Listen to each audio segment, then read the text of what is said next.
It's been 3 years, but we now have a sequel to the audience and critic hit Sisu. But is it any good? Let's find out right now.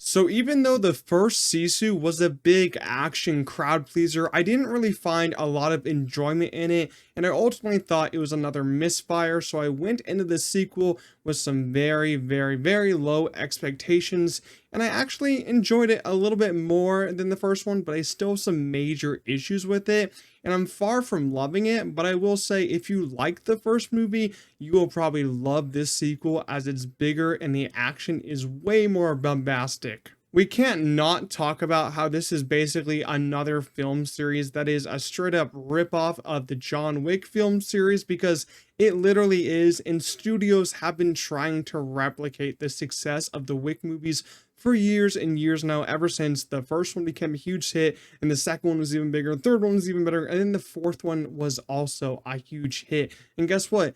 The studios haven't done it, man. It hasn't worked for them because they don't have Keanu Reeves or Chad Stahelski, the two main members who make those movies so special, who care about making action movies that are at least somewhat realistic. I don't have enough fingers on my hands to count how many movies I've seen in the past, 6 years that have just felt like a John Wick ripoff, but it doesn't work because they're not realistic at all, and they have just an over-reliance on CGI instead of doing hand-to-hand combat or martial arts like the John Wick movies do so well. And the John Wick movies work so well because you have a great main character and you have some great world building. These movies just don't have any of that in my eyes. Sure, this movie I found to be pretty enjoyable, but this just isn't realistic in the slightest. You have a main character who has the most plot armor I've seen this year. I mean, he gets beaten to shreds and he gets stabbed over and over, and yet again, he doesn't look fatigued at all when he fights. That's why I love John Wick. When he gets hit,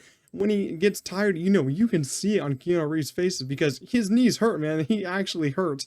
But this guy, I mean, I feel like he's a really strong fighter probably in real life, so maybe that's why he doesn't feel it. But he literally just does the craziest things ever. And then literally in the middle of a fight in this movie, he flips a whole ass tank over when he's inside of it. Like, he has bombs on the bottom, which sends the tank up, and he flips it in the air. I'm like, what the hell am I even watching? Was I entertained? Yes. Was it also stupid as hell?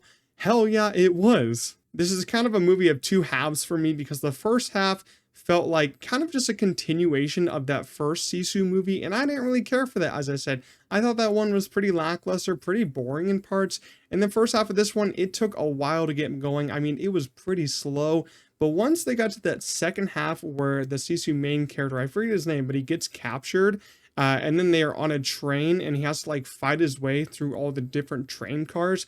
That was actually really cool. I loved how they actually made it different from the first one at that part of the movie, but that's only like the last 40 minutes. It kind of felt like Snowpiercer in the way where they're fighting through each different train car and there's different people to take down. That was really entertaining. I thought that part of the story worked, but the first half is a slog to get through. The story is told in different parts / chapters like the first one, and that's also something that doesn't really work that well for me. It just felt like I was watching 6 15-minute shorts that aren't really weaving together in a proper way. Something that I found funny is that our main character, he like goes back to his old house in this one, and I don't remember if we saw the house in the first movie because it's been 3 whole years, but he goes back to his old house, he takes off the wood of the house, puts it in a truck, and then he just continues to carry the wood throughout all these different circumstances that he gets in. He puts it on a tank that he gets on, and he, falls into the water at some point, takes all the planks out of the water, and these are pretty heavy wood planks. I mean, goddamn, I don't know how he's carrying all these. That's another unrealistic thing. I'm like, how is he getting all these planks to all these different places without getting so tired? And I just kept laughing because every single scene I was like, you better not have those planks, but yet again, he had the planks. And yeah, I don't really care for the main character at all in this movie. They're trying to make him just a silent killer, like an immortal killer. And, I have a hard time caring for characters in films when they don't speak. It really is hard for me to latch onto them. This character doesn't speak. I mean, his name really isn't said in this film. I'd have to go on IMDb to check what his name is, but he doesn't really speak at all, except for maybe like one line at the end of this movie, and maybe a couple lines in the first one. and I just can't latch on to a character like that. And yeah, the over-reliance on CGI in this film is really disappointing. I really love though in that back half that it did have some really cool hand-to-hand stuff where he's just stabbing people instead of the first half being just explosions, CGI planes blowing up. I don't really vibe with that anymore in my action movies. Something that I love about these Sisu movies though is that they're short as hell. I mean, this one was 89 minutes. I think the first one came in at maybe 90 minutes or under that. That's a great length for this type of movie, especially since it's told in parts.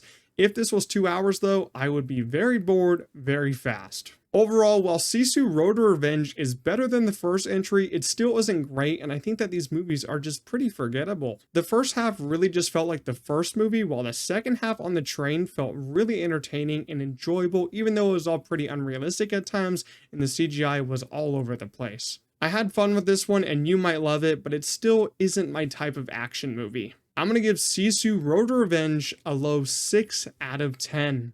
If you also saw this new Sisu movie or you saw the first Sisu, leave your own thoughts down below in the comments. I'd love to hear what you thought of this one. But if you also enjoyed my review, make sure to leave a like, subscribe to the channel, and I'll see you guys in the next one. Peace out.